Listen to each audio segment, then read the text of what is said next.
ವಿಜಯಲಕ್ಷ್ಮಿಯವರು ಪತ್ರಿಕೋದ್ಯಮದಲ್ಲಿ ಯಾರೂ ಮಾಡದೇ ಇರುವಂತ ಸಾಧನೆಗಳನ್ನ ಸಾಹಸಗಳನ್ನ ಮಾಡ್ತಾರೆ ಅಂತ ಹೇಳಿದ್ರೆ ತಪ್ಪಾಗಲ್ಲ.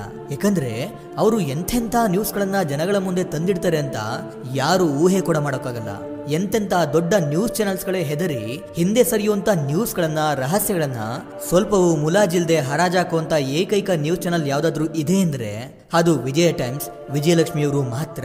ಅಷ್ಟಕ್ಕೂ ಈ ವಿಜಯಲಕ್ಷ್ಮಿಯವರ ಇತಿಹಾಸವೇನು? ಇವರು ಯಾಕೆ ಸನ್ಯಾಸಿಯಾಗಬೇಕು ಅಂತ ಅನ್ಕೊಂಡಿದ್ರು? ವಿಜಯಲಕ್ಷ್ಮಿ ಶೆಬರೂರವರು ಬೆಳೆದು ಬಂದ ಹಾದಿ ಹೇಗಿತ್ತು? ಅವರನ್ನ ಸಾಯಿಸೋಕೆ ಎಷ್ಟೆಲ್ಲ ಪ್ರಯತ್ನಗಳು ನಡೆದಿತ್ತು ಅಂತ ಕೇಳಿದ್ರೆ ಅವರ ಮೇಲೆ ಅಭಿಮಾನ ಅನ್ನೋದು ನಿಮ್ಗೆ ಇನ್ನೂ ಹೆಚ್ಚಾಗುತ್ತೆ. ಈ ಎಲ್ಲಾ ವಿಷಯಗಳನ್ನ ಇವತ್ತು ನಿಮ್ಮ ಜೊತೆ ಹಂಚಿಕೊಳ್ತಿದ್ದೇನೆ. ವಿಜಯಲಕ್ಷ್ಮಿಯವರು ಮೂಲತಃ ಮಂಗಳೂರಿನವರು. ಮಂಗಳೂರಿನ ಶಿಬರೂರು ಎಂಬ ಊರಿನಲ್ಲಿ 1979ರಲ್ಲಿ ಹುಟ್ಟುತ್ತಾರೆ. ಅಂದ್ರೆ ಈಗ ಅವ್ರಿಗೆ 45 ವರ್ಷ ವಯಸ್ಸು. ವಿಜಯಲಕ್ಷ್ಮಿಯವರು ಅವರ ಬಾಲ್ಯದಲ್ಲಿ ಅವರ ಅಜ್ಜಿ ಮನೆಯಲ್ಲಿ ಇರ್ತಿದ್ರು. ಮತ್ತೆ ವಿಜಯಲಕ್ಷ್ಮಿಯವರ ಕುಟುಂಬ ಕೂಡ ಬಡತನದ ಕುಟುಂಬವೇ ಆಗಿತ್ತು. ಅವರು PUCಯಲ್ಲಿ ಕಂಪ್ಯೂಟರ್ ಸೈನ್ಸ್ ಅನ್ನ ತಗೊಂಡಿದ್ರು. ನಂತರ ಅವರು BComಗೆ ಸೇರ್ಕೊಂಡು BCom ಪದವಿಯನ್ನು ಕೂಡ ಮುಗಿಸ್ತಾರೆ. ಅನಂತರ ಅವ್ರಿಗೆ ಜೀವನದಲ್ಲಿ ಕುತೂಹಲ ಅನ್ನೋದೇ ಇಲ್ಲದೆ ಈ ಬದುಕಿನಲ್ಲಿ ಏನಂದ್ರೆ ಏನೂ ಇಲ್ಲ, ಎಲ್ಲವೂ ನಶ್ವರ ಅಂತ ಸನ್ಯಾಸಿಯಾಗೋಕೆ ನಿರ್ಧಾರ ಮಾಡ್ತಾರೆ. ಈ ವಿಷಯವನ್ನ ಅವರ ಶಿಕ್ಷಕರ ಹತ್ತಿರ ಹೇಳ್ಕೊಂಡಾಗ ಆ ಶಿಕ್ಷಕರು ನೀನು ಜರ್ನಲಿಸಂ ಓದು ಅಂತ ಸಲಹೆ ಕೊಡ್ತಾರೆ. ಅಲ್ಲಿಯವರೆಗೂ ವಿಜಯಲಕ್ಷ್ಮಿ ಅವ್ರಿಗೆ ನಾನು ಜರ್ನಲಿಸ್ಟ್ ಆಗಬೇಕು ಅಂತ ಕನಸು ಕೂಡ ಇರಲಿಲ್ಲ. ಆದ್ರೆ ಅವರ ಮನೆಯಲ್ಲಿ ಅವರನ್ನ MCom ಮಾಡೋಕೆ ಬಲವಂತ ಮಾಡ್ತಿದ್ರು.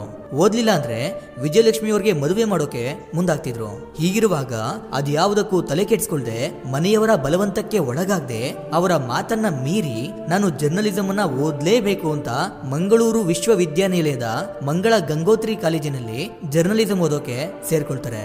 ಮನೆಯವರ ಮಾತನ್ನ ಮೀರಿದ್ದಕ್ಕೆ ಮನೆಯಿಂದ ಹೊರಬಂದು ಅದೇನೇ ಆಗ್ಲಿ ನಾನು ಓದ್ಬೇಕು ಅಂತ ಅವರ ಕಾಲೇಜಿನಲ್ಲಿ ಕ್ಲಾಸ್ಮೇಟ್ಸ್ ಆಗಿದ್ದಂತ 3 ಹುಡುಗಿಯರನ್ನ ಕರ್ಕೊಂಡು 50 ರೂಪಾಯಿಗೆ ಒಂದು ಬಾಡಿಗೆ ಮನೆ ಮಾಡಿ ಮನೆಯವರ ಹತ್ರ 1 ರೂಪಾಯಿ ಕೂಡ ಈಸ್ಕೊಳ್ದೆ ತನಗೆ ಬರ್ತಿದ್ದಂತ ಸ್ಕಾಲರ್ಶಿಪ್ ನಲ್ಲೇ ಓದೋಕೆ ಶುರು ಮಾಡ್ತಾರೆ. ಅವರು ಬಾಡಿಗೆ ಇದ್ದಂತ ರೂಮ್ ತುಂಬಾ ಚಿಕ್ಕದಾಗಿತ್ತು. ಅದರಲ್ಲಿ ಅವರ ಫ್ರೆಂಡ್ಸ್ಗಳು ಸೇರಿ 3-4 ಜನ ವಾಸ ಮಾಡ್ತಿದ್ರು. ಆ ಬಾಡಿಗೆ ಮನೆಯಲ್ಲಿ ಒಂದು ಟಾಯ್ಲೆಟ್ ಕೂಡ ಇರ್ಲಿಲ್ಲ ಅಂದ್ರೆ ಅದು ಇನ್ನೆಷ್ಟು ಚಿಕ್ಕ ರೂಮ್ ಅಂತ ನೀವೇ ಅರ್ಥ ಮಾಡ್ಕೊಳ್ಳಿ. ಮತ್ತೆ ವಿಜಯಲಕ್ಷ್ಮಿಯವರು ಅವರ ಫ್ರೆಂಡ್ಸ್ಗಳೇ ಸೇರಿ ಅಡುಗೆ ಮಾಡಬೇಕಿತ್ತು. ಅಡುಗೆ ಮಾಡೋಕೆ ಅಕ್ಕಿಯನ್ನ ಮತ್ತೆ ಸೀಮೆ ಎಣ್ಣೆಯನ್ನ ಒಂದೇ ಸಾರಿ ಅವರ ಅಜ್ಜಿ ಮನೆಯಿಂದ ತರ್ತಿದ್ರು.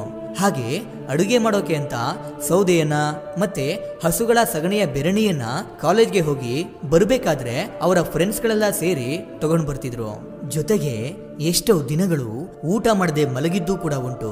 ಈ ರೀತಿ ಕಷ್ಟಗಳನ್ನ ಅನುಭವಿಸೋದು ಒಂದು ಕಡೆ ಆದ್ರೆ ಅವರ ಕಾಲೇಜಿನಲ್ಲಿ ಎಲ್ಲರೂ ಶ್ರೀಮಂತ ಕುಟುಂಬದಿಂದ ಬಂದಂತ ವಿದ್ಯಾರ್ಥಿಗಳಾಗಿದ್ರಿಂದ ಎಲ್ಲರೂ ಹೈಫೈ ಇಂಗ್ಲಿಷ್ ನಲ್ಲೇ ಮಾತಾಡ್ತಿದ್ರು. ಆದ್ರೆ ವಿಜಯಲಕ್ಷ್ಮಿಯವರು ಬಡ ಕುಟುಂಬದಿಂದ ಕನ್ನಡದಲ್ಲಿ ಓದಿದ್ರಿಂದ ಅವರ ಜೊತೆ ಮಾತಾಡೋಕು ಕಷ್ಟವಾಗ್ತಿತ್ತು. ಇದರಿಂದ ಅವ್ರಿಗೆ ನಾನು ಪಾಸ್ ಆಗ್ತೀನೋ ಇಲ್ವೋ ಅನ್ನೋ ಭಯ ಕಾಡ್ತಿತ್ತು. ಅದೇ ಭಯ ವಿಜಯಲಕ್ಷ್ಮಿಯವರು ಜರ್ನಲಿಸಂ ನಲ್ಲಿ 2nd ರ್ಯಾಂಕ್ ಬರೋ ಹಾಗೆ ಮಾಡುತ್ತೆ. ಇದರಿಂದ ಅವರು ಮೊದಲನೇ ಬಾರಿಗೆ ಜನವಾಹಿನಿ ಅನ್ನೋ ಪತ್ರಿಕೆಯಲ್ಲಿ ಎಡಿಟರ್ ಆಗಿ ಜರ್ನಲಿಸಂಗೆ ಕಾಲಿಡ್ತಾರೆ. ನಂತರ ಅವರು TV9 ನ್ಯೂಸ್ ಚಾನೆಲ್ ನಲ್ಲಿ ನಿರೂಪಕಿಯಾಗಿ ಮತ್ತೆ ಸೀನಿಯರ್ ರಿಪೋರ್ಟರ್ ಆಗಿ ಕೆಲಸ ಮಾಡ್ತಾರೆ. ಆದರೆ ಎಲ್ಲರ ತರ ರಾಜಕಾರಣಿಗಳ ಮುಂದೆ ಮೈಕನ್ನ ಹಿಡಿದು ನೀವೇನ್ ಹೇಳ್ತೀರಾ ಅಂತ ಕೇಳ್ಕೊಂಡು ಅದನ್ನ ಟೆಲಿಕಾಸ್ಟ್ ಮಾಡುವಂತ ಕೆಲಸ ಅವ್ರಿಗೆ ಇಷ್ಟ ಆಗ್ತಿರ್ಲಿಲ್ಲ. ನ್ಯೂಸ್ ಚಾನೆಲ್ಸ್ಗಳು ಇರೋದು ಭ್ರಷ್ಟಾಚಾರವನ್ನ ಬಯಲು ಮಾಡೋಕೆ, ಅನ್ಯಾಯವನ್ನ ತಡೆಗಟ್ಟೋಕೆ ಅಂತ ಅನ್ಕೊಂಡು ಅನೇಕ ಅನ್ಯಾಯಗಳನ್ನ, ಭ್ರಷ್ಟಾಚಾರವನ್ನ, ಮೋಸಗಳನ್ನ ಬಯಲು ಮಾಡಬೇಕು ಅಂತ ನಿರ್ಧಾರ ಮಾಡ್ತಾರೆ. ಆಗ TV9 ವಾಹಿನಿಯ ಮುಖ್ಯಸ್ಥರು ವಿಜಯಲಕ್ಷ್ಮಿ ಅವ್ರಿಗೆ ಕವರ್ ಸ್ಟೋರಿ ಮಾಡೋಕೆ ಅವಕಾಶ ಕೊಡ್ತಾರೆ. ಆ ಅವಕಾಶವನ್ನ ಬಳಸ್ಕೊಂಡಂತ ವಿಜಯಲಕ್ಷ್ಮಿಯವರು ಅನೇಕ ದಂಧೆಗಳನ್ನ, ಹಗರಣಗಳನ್ನ, ಭ್ರಷ್ಟಾಚಾರಗಳನ್ನ ಒಂದೊಂದೇ ಒಬ್ಬೊಬ್ಬರನ್ನೇ ಬಯಲು ಮಾಡುತ್ತಾ ನನಗೆ ಇದೇ ರೀತಿ ಪ್ರಕರಣಗಳನ್ನ ವರದಿ ಮಾಡೋದೇ ಸರಿ ಹೋಗುತ್ತೆ ಅಂತ ಅರ್ಥ ಮಾಡಿಕೊಂಡು ಮುಂದುವರಿತಾರೆ. ನಂತರ ವಿಜಯಲಕ್ಷ್ಮಿಯವರು ಅವರದ್ದೇ ಆದಂತ ವಿಜಯ ಟೈಮ್ಸ್ ಅನ್ನೋ ಹೆಸರಲ್ಲಿ ಒಂದು ಡಿಜಿಟಲ್ ಬೇಸ್ಡ್ ನ್ಯೂಸ್ ಚಾನೆಲ್ ಅನ್ನ ಶುರು ಮಾಡ್ತಾರೆ. ಅನಂತರ ಕೂಡ ಅವರು ಒಂದರ ನಂತರ ಮತ್ತೊಂದು ದಂಧೆಗಳನ್ನ, ಅನ್ಯಾಯಗಳನ್ನ ಜನಗಳ ಮುಂದೆ ಇಡ್ತಾ ಹೋಗ್ತಾರೆ. ಇನ್ನೊಂದು ವಿಷಯ ಏನಂದ್ರೆ ಅವರು ಕೆಲವೊಂದು ದಂಧೆಗಳನ್ನ ಗುಟ್ಟಾಗಿ ಬಯಲು ಮಾಡೋಕೆ ಹೋದಾಗ ವಿಜಯಲಕ್ಷ್ಮಿಯವರನ್ನ ಅವರ ತಂಡದವರನ್ನ ಹೊಡೆಯೋಕೆ ಪ್ರಯತ್ನ ಪಟ್ಟಂತ ಅನೇಕ ಸನ್ನಿವೇಶಗಳು ಇದೆ.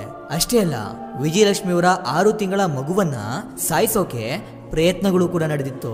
ಇಷ್ಟು ರಿಸ್ಕ್ ಇರೋದ್ರಿಂದನೇ ಬೇರೆ ದೊಡ್ಡ ದೊಡ್ಡ ನ್ಯೂಸ್ ಚಾನೆಲ್ಸ್ಗಳು ಅನ್ಯಾಯದ ವಿರುದ್ಧವಾಗಿ, ಅಕ್ರಮದ ವಿರುದ್ಧವಾಗಿ, ರಾಜಕಾರಣಿಗಳ ವಿರುದ್ಧವಾಗಿ ನಿಲ್ಲೋಕೆ ಭಯಪಟ್ಟು ತಮ್ಮ ಕರ್ತವ್ಯವನ್ನೇ ಮರ್ತೋಗ್ತಿದ್ದಾರೆ. ಆದ್ರೆ ವಿಜಯಲಕ್ಷ್ಮಿಯವರು ಮಾತ್ರ ಆ ರೀತಿ ಇಲ್ಲ. ಅವ್ರಿಗೆ ಮುಂಚೆಯಿಂದನೂ ರಿಸ್ಕ್ ಅನ್ನ ತಗೊಳ್ಳೋದಿಕ್ಕೆ ತುಂಬಾ ಇಷ್ಟ. ತಾನು ಜರ್ನಲಿಸ್ಟ್ ಆಗಿರೋದೇ ಜನಗಳಿಗೆ ಸಹಾಯ ಮಾಡೋಕೆ ಅನ್ನೋದು ಅವರ ದೃಢ ಸಂಕಲ್ಪ. ಮತ್ತೆ ಇಲ್ಲಿಯವರೆಗೂ ಲೆಕ್ಕವಿಲ್ಲದಷ್ಟು ಅಕ್ರಮಗಳನ್ನ, ದಂಧೆಗಳನ್ನ ಬಯಲು ಮಾಡಿರೋ ವಿಜಯಲಕ್ಷ್ಮಿಯವರು ಹೇಳೋದು ಒಂದೇ ಒಂದ್ ಮಾತು. ಅದೇನಂದ್ರೆ, ದಂಧೆಗಳನ್ನ, ಅನ್ಯಾಯಗಳನ್ನ ಬಯಲು ಮಾಡುವಂತ ಸಂದರ್ಭದಲ್ಲಿ ಅಕಸ್ಮಾತ್ ಆಗಿ ಅವರು ನನ್ನ ಸಾಯಿಸಿದ್ರೆ ಹೆಚ್ಚು ಅಂದ್ರೆ ನನ್ನ ದೇಹದ ಮೂಳೆ ಮಾಂಸಗಳು ಸಿಗುತ್ತೆ ಅಷ್ಟೇ. ಆದ್ರೆ ನನ್ಗೆ ಒಳ್ಳೆ ಕೆಲಸವನ್ನ ಮಾಡದೆ ಅನ್ನೋ ತೃಪ್ತಿ ಸಿಗುತ್ತೆ ಅನ್ನೋದು ವಿಜಯಲಕ್ಷ್ಮಿಯವರ ಮನದಾಳದ ಮಾತು. ದಂಧೆಗಳನ್ನ ಮಾಡೋರು ಅದೆಷ್ಟೇ ಶ್ರೀಮಂತನಾಗಿದ್ರು, ಅದೆಷ್ಟೇ ದೊಡ್ಡ ರಾಜಕಾರಣಿಯಾಗಿದ್ರು, ಅವನೆಷ್ಟೇ ಪ್ರಬಲನಾಗಿದ್ರು, ಅವರಿಗೆ ಭಯ ಪಡದೆ, ಮುಲಾಜಿಲ್ದೆ ಆ ದಂಧೆಗಳನ್ನ ನಿಲ್ಲಿಸಿ ಅವರಿಗೆ ಶಿಕ್ಷೆ ಕೊಡಿಸೋದೆ ವಿಜಯಲಕ್ಷ್ಮಿಯವರು ಮಾಡೋ ಮೊದಲು ಕೆಲಸ. ಇದರ ನಡುವೆ ವಿಜಯಲಕ್ಷ್ಮಿಯವರು ಈ ದಂಧೆಗಳ ಬಗ್ಗೆ ಯಾರಿಗೂ ತಿಳಿಸಲ್ಲ ಅಂತ ಅಷ್ಟು ಕೋಟಿ ಹಣ ಪಡ್ಕೊಂಡಿದ್ದಾರೆ, ಇಷ್ಟು ಕೋಟಿ ಹಣ ಪಡೆದಿದ್ದಾರೆ ಅನ್ನುವಂತ ಅನೇಕ ಸುಳ್ಳು ಆರೋಪಗಳನ್ನ ಸಹ ವಿಜಯಲಕ್ಷ್ಮಿಯವರ ಮೇಲೆ ಹೊರಿಸ್ತಿದ್ದಾರೆ. ಆದ್ರೆ ಅವರೆಷ್ಟು ಪ್ರಾಮಾಣಿಕರು ಅಂತ ಇಡೀ ನಮ್ಮ ಕರ್ನಾಟಕದ ಜನತೆಗೆ ಗೊತ್ತಿದೆ. ಆದ್ರೆ ಇದೆಲ್ಲದಕ್ಕಿಂತ ಅತಿ ಮುಖ್ಯವಾಗಿರುವಂತ ವಿಷಯ ಏನ್ ಗೊತ್ತಾ? ಯಾವ ದೊಡ್ಡ ನ್ಯೂಸ್ ಚಾನೆಲ್ಸ್ಗಳು ಮಾಡದಿರುವಂತ ಕೆಲಸನ ಒಂದು ಹೆಣ್ಣಾಗಿ ವಿಜಯಲಕ್ಷ್ಮಿ ಶಿಬರೂರವರು ಮಾಡ್ತಿದ್ದಾರೆ.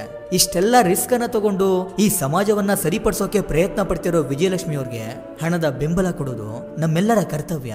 ನೀವೇ ಯೋಚನೆ ಮಾಡಿ, ನಮಗೋಸ್ಕರ ನಮ್ಮವರೇ ಕೆಲಸ ಮಾಡಲ್ಲ. ಹಿಂಗಿರ್ಬೇಕಾದ್ರೆ ವಿಜಯಲಕ್ಷ್ಮಿಯವರು ನಮ್ಮೆಲ್ಲರಿಗೋಸ್ಕರ ಎಷ್ಟೆಲ್ಲ ತ್ಯಾಗ ಮಾಡ್ತಿದ್ದಾರೆ ಅಂತ ನೀವೇ ಅರ್ಥ ಮಾಡ್ಕೊಳ್ಳಿ. ಒಂದ್ ವೇಳೆ ನಿಮ್ ಕೈಲಿ ಆದಷ್ಟು ಅವ್ರಿಗೆ ಸಹಾಯ ಮಾಡಬೇಕು ಅಂತ ನಿಮ್ಗೆ ಅನ್ಸಿದ್ರೆ ಅವರ ವಿಜಯ ಟೈಮ್ಸ್ ಚಾನಲ್ಗೆ ಹೋದ್ರೆ ಅವ್ರಿಗೆ ಹೇಗೆ ಹಣ ಬೆಂಬಲ ಕೊಡಬಹುದು ಅಂತ ಅವರೇ ಒಂದು ವಿಡಿಯೋದಲ್ಲಿ ಹೇಳಿದ್ದಾರೆ. ಇದಿಷ್ಟು ಇವತ್ತಿನ ವಿಡಿಯೋ. ಈ ವಿಡಿಯೋ ನಿಮ್ಗೆ ಇಷ್ಟ ಆಗಿರುತ್ತೆ ಅನ್ಕೊಂಡು ಮತ್ತೊಂದು ಹೊಸ ವಿಷಯದೊಂದಿಗೆ ಮತ್ತೆ ಬರ್ತೀನಿ. ಕೊನೆಗೆ ನನ್ನ ಈ ಶ್ರಮಕ್ಕೆ ನಿಮ್ಮಿಂದ ಬಯಸೋದು ಕೇವಲ ಒಂದು ಮೆಚ್ಚುಗೆನ ಮಾತ್ರ. Anyway, thank you for watching.